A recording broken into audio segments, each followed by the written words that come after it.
The HydroPro Plus immersion circulator features a hypodermic needle probe for monitoring and logging the core temperature of products as they cook for HACCP compliance. The supplied probe contains a chip that remembers its calibration. This allows you to use any of our probes with any HydroPro Plus circulator. To begin, apply the tape to the bag,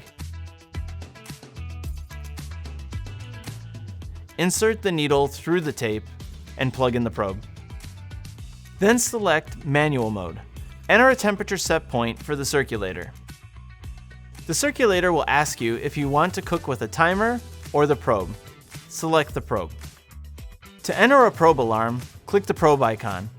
You may add a holding timer that will start automatically for tenderness or pasteurization once the core temperature has been reached. As a rule of thumb, we suggest setting the bath at least 2 degrees over your desired core temperature, because the last 2 degrees take the longest. Using this method will enable you to reach your desired core temperature as much as 50% faster.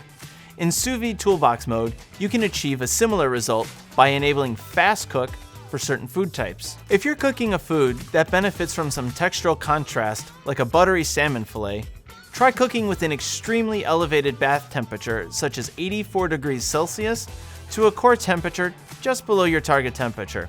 When the alarm sounds, promptly remove the product from the bath and allow it to carry over. Thanks for watching this video. Subscribe, like, and follow us on all of our channels for more great content.